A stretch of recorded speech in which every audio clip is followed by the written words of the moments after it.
So I'm really excited today because I finally get to talk about one of my favourite romances of all time, and it's probably the reason why I love dark romances so much, and I like a very troubled and possessive and dominant hero as much as I do. I'll get to it later, and I can't wait to introduce those characters to you.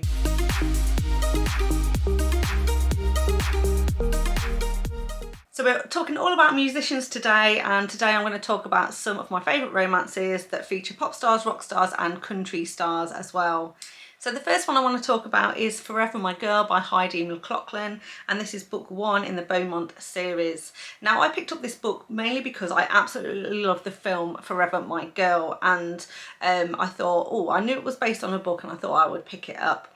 Now there are quite a lot of differences between the book and the film, as is normally the case with a film adaptation. Nevertheless, I did really enjoy the book, and it was really good to see that there was also a series covering some of the other characters.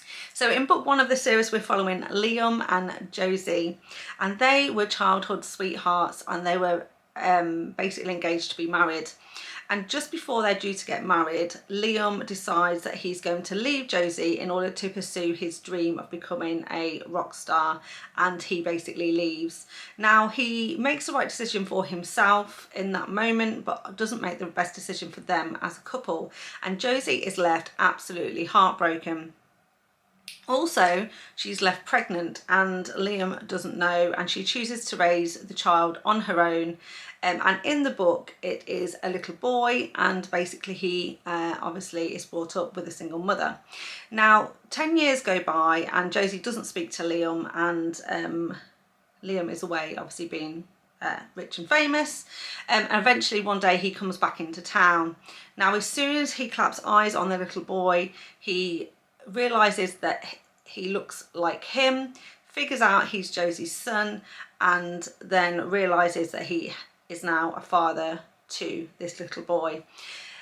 He's also come back to town because he's realised his mistake, that he still absolutely loves and wants to be with Josie, and so he comes back to town to try and make amends. And obviously finding out that he's also the father of a little boy means that he has got to work doubly hard to win her trust, win her back, and kind of reclaim his family. So I really did enjoy this one. Like I say, I absolutely love the film. I don't think the book is as good as the film, but what I liked about the book is there's quite a few differences. But like I say, because it's part of Liam's actually part of a band, we go on to learn more about the other characters in the band. So I liked how the whole series developed, and that we find out more about their backstory and get to see them together going forward. So the next book I want to recommend is Dirty Like Me by Jane Diamond, and this is book 1 in her Dirty series, of which there are 6 books. I've only actually read the first 3 in this series. The particular one I'm talking about today is book 1, which is Dirty Like Me, and this follows Jesse, who is our rock star. He is part of a band, and then our heroine is Katie, and she is a barista. But she wins a competition to take part in a music video, and she gets to play Jesse's girlfriend in this music video.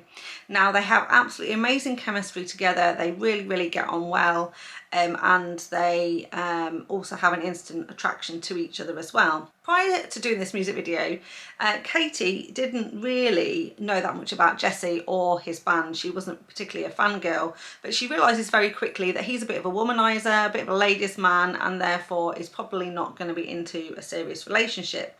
So she makes a very conscious effort to kind of stand back a little bit, not let herself fall for him, or like be kind of sucked into this into the mood of the music video, and you know, feeling like she is actually his girlfriend.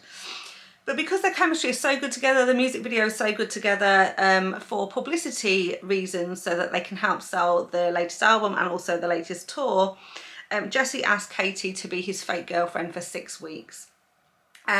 She agrees to do this, and of course then it becomes a fake dating scenario, but also she goes on tour with him and they're in very close proximity together, and of course because they have great chemistry together, then their relationship does develop while they're on the road, So I liked this one because we get to see quite a lot of how the sort of pop star industry works. She goes on tour with him, she makes a video with him, and obviously you get the angsty fallout of this and him being in the limelight and having loads of other girls chasing him and him having a reputation as a bit of a ladies man. So they've got to work quite a lot of issues out before they get their HEA. Then the next one I want to talk about, I've spoken about this series several times before, and it's Corrupt, or Civil Corruption, is a series by Jessica Prince, and the first book in this series is called Corrupt. There's 4 books. Each book focuses on a different band member, and in this first book we're following Garrett, who is the drummer, and Gwen. Now our heroine Gwen, she's been through some difficult times recently. She's down on her luck. She's recently lost her her parents. She is trying to make ends meet. She is kind of like a manager of a coffee shop, but she doesn't earn very much. She's living in LA, and she is starting to think that maybe she should go back to her hometown. But her best friend encourages her to go along to a party that she's been invited to, and this party happens to be at this rock star's house. Now it's not really her scene. She's not really enjoying herself. She decides that she's going to go and seek out some peace and quiet, and she kind of goes upstairs in the house, finds herself in a bedroom, and goes out onto the balcony. Unbeknownst to her though is that Garrett is sitting out on the balcony. He's gone for a bit of peace and quiet as well, and he is very intrigued by her, and they kind of start this conversation. So she doesn't realise who he is, she doesn't know he's a member of the band, but they absolutely have a connection. They talk about themselves. She pretty much tells him everything about what's been going on with her and about her parents passing away and where she is with her life, and they absolutely share a connection, and they spend the night together. Now in the morning when she wakes up, Garrett is no longer in bed and he's disappeared, but instead his assistant barges her way into the room, tells her to get dressed, that a taxi has been ordered and she should leave, and she's very, very much left to feel very cheap, like she's some sort of groupie. And then she realizes who this person is that she slept with, and she kind of feels a little bit betrayed and very, very angry with Garrett that he's treated her like this after the night they've shared together. Well, she is not going to be doing any chasing, and she basically makes her way home, and she tries to put put the whole episode behind her and move on. But several weeks later she realizes that she's pregnant, and she attempts to contact Garrett to let him know that he's going to be a father.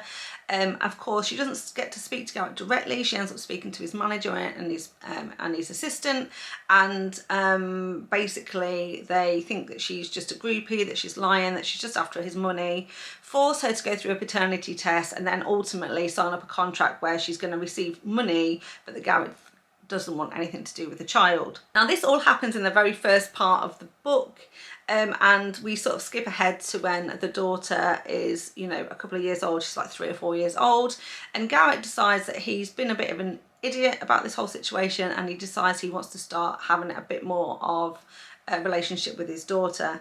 He's also not too happy because Gwen has not been cashing any of the checks that he's been sending to them, and she doesn't live in very nice accommodation because, like I said before, she is the manager of a coffee shop. She doesn't earn great money, and she's just trying to get by and make ends meet. But she doesn't want his money, but she does put the money into a trust for her daughter. And when he starts to come around, try and have a relationship with them, Gwen very much tries to push him away at first, but obviously wants her daughter to have a relationship with her father, and so she agrees to them spending more time together, and eventually he convinces her to move in to his house so that he can spend more time with his daughter while he's between tours, and she does, and then obviously they're now in close proximity, and because they did share a connection, they do have great chemistry together, and it's only a matter of time before their relationship develops. And so I absolutely love this one. I love the whole series. The audiobooks are really great as well, and would highly recommend. Then the next one is a recent read for me. I read it just this month, and it's something that's been on my TBR for a while, and it's Storm by Maggie Cole, and this is book 1 in the Ashes and Embers series. Now I knew about Asher and sort of the band because I had read Torn and Tide, and that's kind of a bit of a spin-off series to that, and also you do meet Asher in Don't Kiss the Bride as well. So some of her stories, you do get a glimpse of the other characters. So I was very intrigued to read this series, and I've recently read the first 2 books in this series. But Storm I thought was absolutely great. So Storm is the guitarist in the Ashes and Embers band, and our heroine is Evie. Now Evie is a marketing manager. She is on her way to a sort of a sales conference, like training weekend, but her sat nav sort of takes her off the main road, so she's now travelling on back roads, and there's also a storm coming in, so it starts to snow quite heavily. Now she ends up slipping and sliding off the road, and her car goes into a ditch, and she's now in a place where there's no telephone signal and she's basically trapped. Looking for her though, Storm is coming along in his truck. He sees that she's gone off the side of the road, and he stops to help and offers her a lift to where he lives, and he basically said, when we get there we can call a tow truck for you and we can get everything sorted. She's reluctant to get in the car with him because, you know, don't talk to strangers and all of that, and he because he's a rock star, she doesn't know who he is, she doesn't recognise him, but he is very much got the rock star look about him. You know, the grungy clothes, the long hair, the tattoos. He's also wearing eyeliner. So he's looking, you know, this man knocks on your window, you're just crashed off the side of the road in a ditch, and it's very, very dark outside, and it's very, very stormy, and she's feeling quite vulnerable. But she does agree to get in the truck with him, and she does, but while they're on the way back to his place, the weather continues to get worse and worse, and eventually an animal runs out into the middle of the road. He swerves to try and avoid hitting the animal, and then basically he ends up in a ditch as well. So now they are stuck in this snowstorm together in his truck. So of course now they're in close proximity. They have to lie close together under a blanket together to keep warm. And basically he takes care of her until the storm passes, and they can basically get help. Now Evie has a boyfriend, Michael. She has been with Michael since she was a teenager, and she's been with him for many years. And so this is sort of a cheating romance in a way, because Evie and Storm have a very develop a very close bond because of kind of their time trapped in his truck. Storm really, really takes a liking to her and decides that he absolutely wants to be with her, and she's the woman for him. But she is obviously very loyal to her boyfriend. She doesn't want to cheat on him, and she said, no, I'm basically I've got a boyfriend and this isn't right, and we can't see each other. But during their sort of close proximity, like during their sort of like time in the truck, they do get very close, and a intimate scene happens. They don't kiss and they don't have sex, but there is a very, very intimate scene. It's very, very sexy, absolutely fantastic. And as a result of this, she feels very, very guilty. She feels like she's cheated, and she's like, no, we can't do any more of this. After they're sort of rescued and they go away from the storm, she goes back to her life, and Storm continues to try and contact her and have a relationship with her. And over time, she starts to realise that the relationship we've got with Michael has probably run its course. While they love each other, they're not in love anymore, and everything is very sort of like mundane and kind of like there's no spark, there's no chemistry between them anymore. And also Michael doesn't treat her that well when you actually analyse some of his actions. He's away for work quite a lot. And one of the scenes in here was absolutely lovely when just a couple of days after she gets back from her trip, obviously having been trapped in the snowstorm and everything like that, she gets very, very sick. But Michael basically doesn't care too much that she's sick, goes off on a business trip, and when Storm finds out that she's not very well, he comes over to her place and completely looks after her while her boyfriend is out of town to make sure that she's okay, because he doesn't want to leave her alone because she's so poorly. And it is just, Storm is such a nice guy, it's so swoon worthy.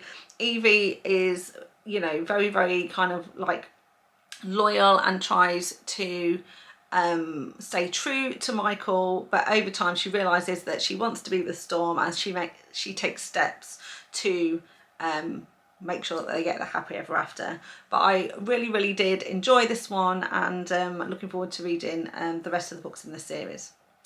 Then the next one I want to recommend is a series called Wicked by Piper Lawson. When I read this book, I read it in 3 parts because it's basically a 3-part trilogy, which is called Good Girl, Bad Girl and Wicked Girl, and it's been bound up into one large book which is over 600 pages called Wicked. So it's up to you how you download the book and read the book. You can just download Wicked and read all the parts in one go, or you can actually download the individual parts and read them. There's actually 4 so far in total in the series, but it was actually written to be a trilogy, and the 4th one is basically their wedding, so it's kind of like an extra novella, like a short story that's been sort of tacked onto the end. So you can read them all in the bind up, but like I say, otherwise the trilogy is Good Girl, Bad Girl and Wicked Girl. They're all quite short, so you can get them through them quite quickly. Now in this one we're following Jax, who is basically our rock star. He's the biggest rock star in the world. And then we have Hayley, who is basically straight out of college. She's interning for him, and she's got one mission, which is to keep him out of trouble. Of course, that's not going to be easy. In fact, she might even be the reason why he gets himself into trouble later down the line. This is a very, very angsty pop star, rock star romance. She is very much part of the band. She goes on tour with them. They spend a lot of time together. They're in close proximity. They have great chemistry. There's lots of spicy scenes, but ultimately it's quite a toxic relationship, and there's a lot of push and pull. They've both got secrets that they don't really want to share, and when things come out or things happen, they eventually kind of like split up. So it's very, very sort of an angsty sort of series. You go from them being together, not being together, but being back together, and all of that, until they finally do get a second chance and they're finally together. Right, so now I come to the part of the video where I get to talk about my favourite books of all time, and these are not going to be for everybody. They are young adult books. I read these when I was 13 years old. The books were first published in 1983, and I have my original copy here that I bought all the way back in 1990. So when I was just 13 years old, I was absolutely obsessed with this book, read it in one sitting, stayed up late to finish it, and not only that, but have absolutely loved this one ever since. So for the last 33 years, I've been in love with these characters. I reread it regularly. And even though I'm much older now, and then like I say, these are definitely new adult books, I still think they are my absolute favourite story, my favourite love story of all time. But I also think this is where my love of troubled heroes, dark romances, troubled heroes, possessive, dominant alpha males who won't take no for an answer. And for me, the hero in this one, Paul Devlin, is like the ultimate in the type of hero that I like to read about. So basically what this is about is we've got Paul Devlin. He is a guitarist of, like I say, the most famous rock band to ever exist, and it's called Easy Connection, and they've been very, very famous for a long time. And at the very start of this book, they've just come back off tour, back to their country home outside of London, and they are exhausted. They've also been taking a lot of drugs, been drinking quite a lot, and Dev is in a very dark place after having finished this tour, because he's also recently split up with a long-term girlfriend who they had a very, very toxic relationship, and he's kind of come back and he's filled with hate and rage and anger, but also completely, you know, he's completely been turned around by this tour. He, like I say, he's exhausted, full of rage, very, very angry, and they've been doing a lot of drugs and drinking on this tour, and he's not in a great headspace. Meanwhile, we have Kathy. Now, Kathy is a young girl. She's only 17 when this book starts, and she is an artist, and she basically has finished school. She is going to be enjoying the summer, and when the new term starts, she's going to be heading off to London to one of the art colleges there to pursue her dream of becoming an artist. Now, she is visiting her brother, who happens to be in the same village as where Paul Devlin's house is, and she knows that the old cottage has recently been done up, but she loves the gardens. It's got some really, really expansive, really pretty gardens. They've got a knot garden, a rose garden, and all of that good stuff. There's a lovely little paddock with a stream and some trees, and she decides that she doesn't think anyone's currently living there, so she decides she's gonna nip through a gap in the hedge that she's known about since she was a little girl, and she's going to set up an easel and start to paint. Now, as she's sort of painting, some cows come along, they knock her easel over, it goes in the water, and she ends up going into the river to basically pick up this, you know, rescue her artwork, rescue her easel. And then of course she's wet, so she decides she's going to take her top off, hang it over a bush to dry, and she's going to do a bit of sunbathing. Now this is the scene that poor Devlin comes across, and he is livid because all he sees is a very pretty young girl lying half naked in his garden essentially, and he thinks that she is a groupie, that she's there to basically try and trick him and trap him, or to get in his pants essentially. And like I say, he's not in a great headspace, so he decides to force her back to the house with him. He then forces her to stay and have dinner with him, and ultimately forces her to have sex with him. Now the thing is, he doesn't realise that she's a virgin, and she is extremely traumatised by what has happened. And like any sane person after this event, she basically runs away, and she runs to London in the hope that she'll never see him again. However, he is absolutely obsessed with her. In the morning he goes back to the stream, he finds her painting, he sees her easel, and he realises that everything she's told him is the truth. And then he realises that he's acted like a complete and utter idiot. And so he becomes very obsessed with finding her, sets a private investigator on it to try and figure out where she's gone. And when he figures out where she is, he turns up at her university, tries, you know, is very egotistical as well. He thinks that she's just going to be happy to be his girlfriend. But of course, she's absolutely not happy about the situation, and she moves accommodation, and then he can't find her again. And so it takes him a long time to find her, because then he has to go back away on another tour, and he doesn't find her straight away. The thing is, Kathy gets pregnant, and when he eventually finds her, realizes that she's pregnant, he is now absolutely not going to let her go at all, and she becomes very, very trapped in this relationship with him, where he manipulates her into eventually getting married. And at the end of this first book, we're in a situation where the baby hasn't been born yet, but he has made her life a living hell until she's agreed to get married and move in with him.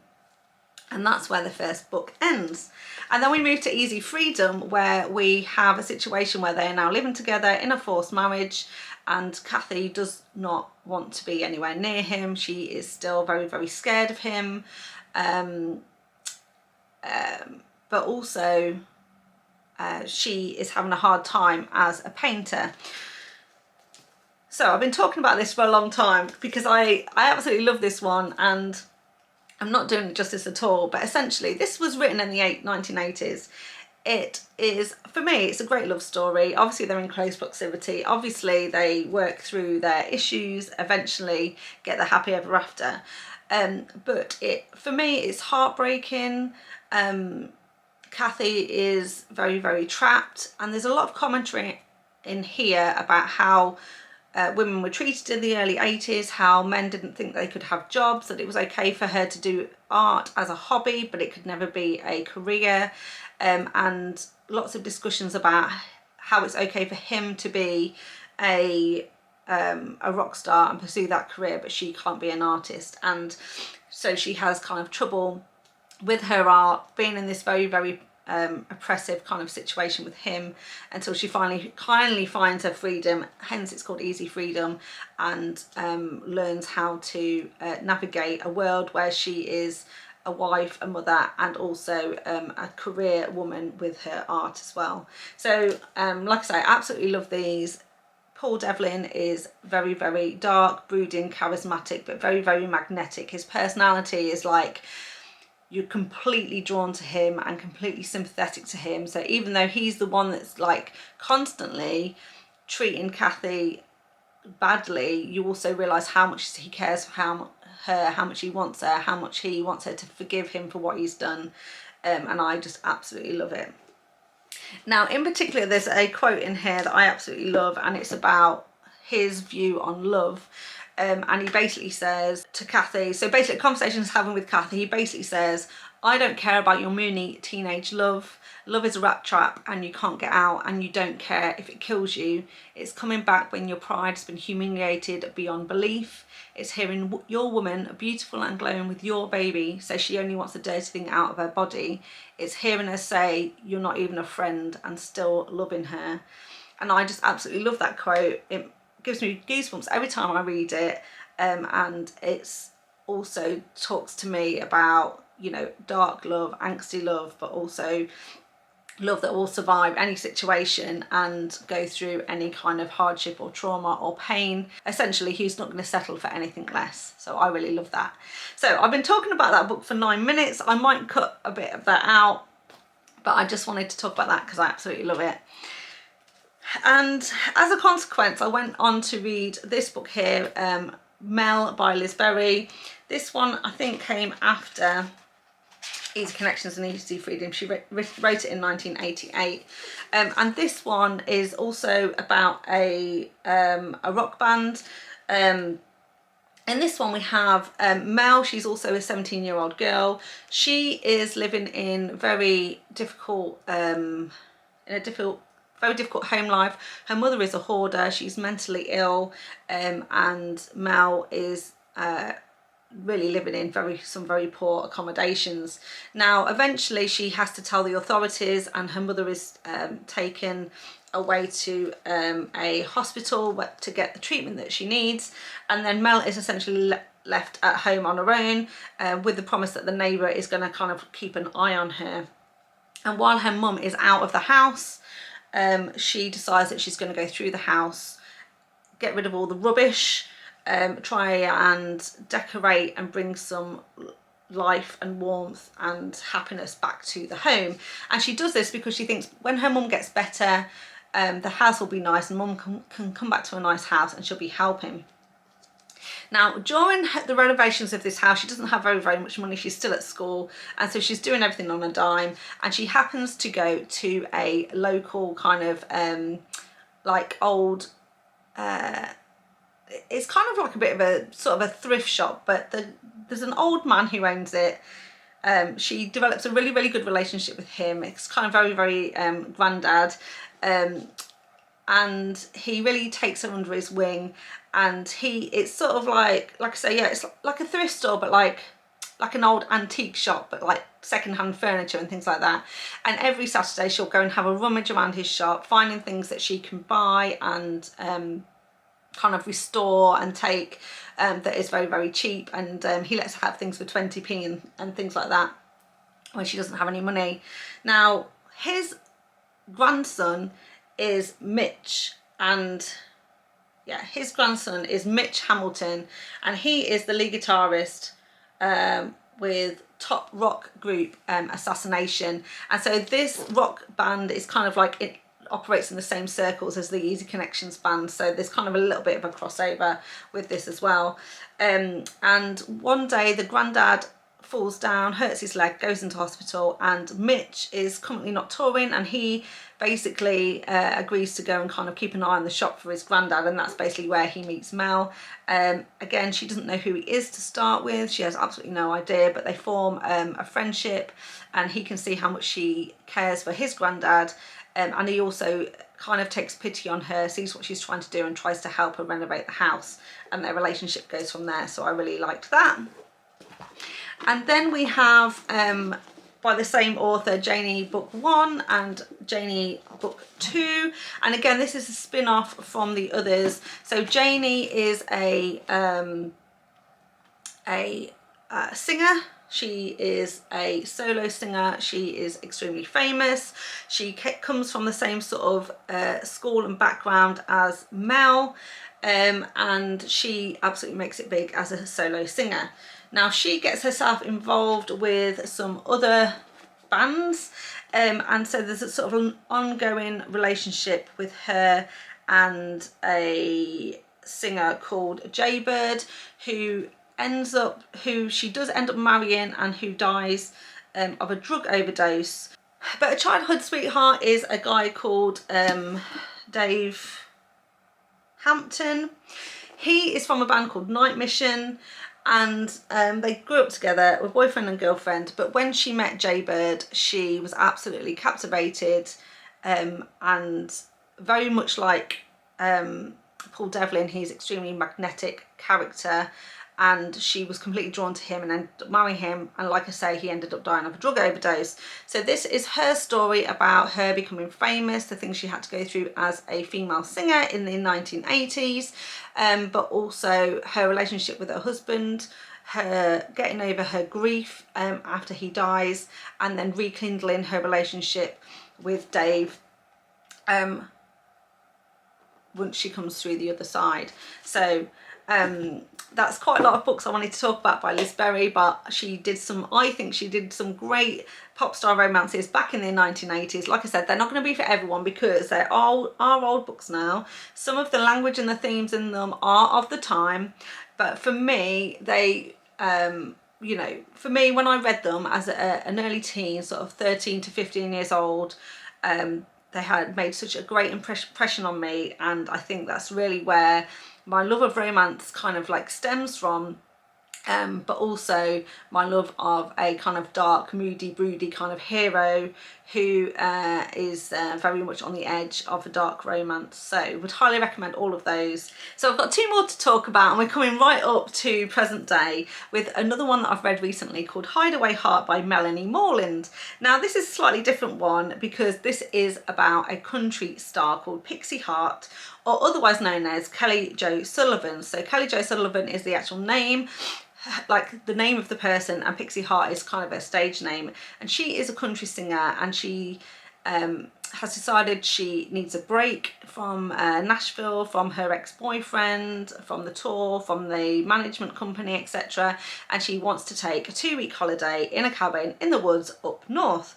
And that's all very well and good, but she doesn't want to take any security with her. She's also had some recent issues with security, and she's kind of like not really trusting of many people right now.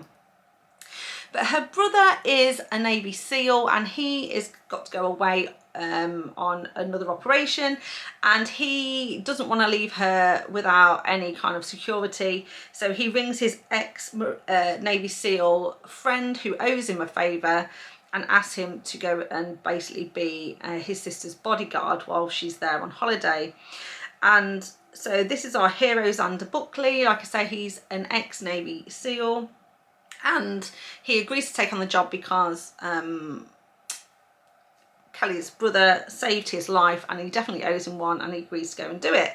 Now, the brother does say to him, I will warn you though, she doesn't want a bodyguard, she doesn't want any security, so she's probably going to tell you to go away, but you can't take no for an answer, you can't leave her, and she absolutely needs protection. So he goes. Of course, when he turns up, she's not happy. He's muscled in on her holiday, and she tries to get rid of him, but he is not going anywhere, even if it means he's got to sit out on the porch, go to the toilet in the woods, and basically camp out in her front garden. Of course, that doesn't last too long. She relents very quickly, feels quite guilty, and in fact, they get on really, really well, and she ends up having a lovely holiday with him, where he, you know, introduces her to his family. They go on some lovely kind of cute dates and things. He takes her out on his boat, and they have a lovely time. And in fact, they have great chemistry together, and while they're in close proximity together, they're sharing one bed. Like I say, it's a bit of a bodyguard situation, and eventually they do spark a relationship. And then the last one I want to talk about, I think this is a bit of a wild card, and it's another duet, but I'm going to talk about The Auction and the Vow by Maggie Cole.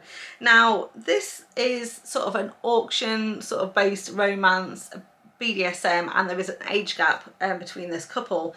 And in this one, we're following Riggs and Blakely. Now, this is very much a dark romance. Riggs is a man seeking revenge. He had a business relationship with Blakely's father. Her father has recently done something bad which has affected their business, and Riggs absolutely wants to get evidence, bring him down, and take back control of his company. And so he decides he's going to use Blakely to do it. The thing is, Blakely's been missing for some time. She doesn't get on with her father. He's tried to force her into an arranged marriage, but she didn't want, so she kind of ran away. But her father is hot on her tail. A couple of years have passed and he's finally figured out where she is hiding, and he's gone to send some men to go and get her. Now, they do get her, they put her into the back of a car, but then the car breaks down, so she gets an opportunity to escape, and she escapes right into the waiting clutches of Riggs. She ends up in a sex club during auction night, and she gets put up for auction, and Riggs bids on her, recognising who she is. Riggs bids on her, and in exchange for spending a month together, he'll obviously take care of her, look after her, but she's got to participate in this BDSM relationship. Now the thing is, she also recognises Riggs. She's always had a bit of a crush on him, so isn't too sad that this has occurred, and he also promises her that he's going to keep her safe from her dad, and so that's kind of how their relationship starts. But this is a very angsty, sort of toxic sort of relationship. Riggs, like I say, is definitely on a path to trying to get revenge. He keeps a lot of information away from Blakely, which, you know, when it comes out isn't going to be received very well, and then Blakely is also, you know, still trying to hide from her dad and things like that. The reason I put this one in here is because Blakely is actually a singer, and she is also a singer-songwriter, and she is trying to, you know, get a music contract. And when Riggs finds out how talented she is, he absolutely uses his contacts to get a recording contract and help her to find a manager and things like that. So although the duet is obviously very much focused on them and their romance, Blakely herself is a musician, she is a singer-songwriter, and as part of the story, she, you know, develops, Riggs helps her start her career, develops her career, and eventually she becomes a very famous singer. So that is a little bit of a wild card to throw in there. I read it earlier in the year, absolutely loved it. It was one of my first 5-star reads of the year. I absolutely loved it. Like I say, I would highly recommend. So thank you very much for staying with me to the end. If you like this, please give me a thumbs up. Remember to comment down below if you've got any pop star, rock star, singer, songwriter recommendations for me, and subscribe to the channel if you want to see more content from me. So thank you very much, and I'll see you next time. Bye. Her father has recently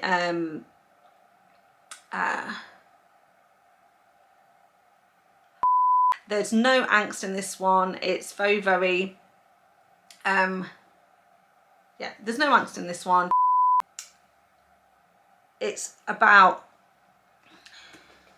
because that's Mitch Hamilton, this is because this is Dave. He's got a piercing in his eye, and oh, not in his eye. In this first book, we're following Garrett, who is the guitar. Oh, in this, prior to doing this music video, Jesse is in a band, and he has got.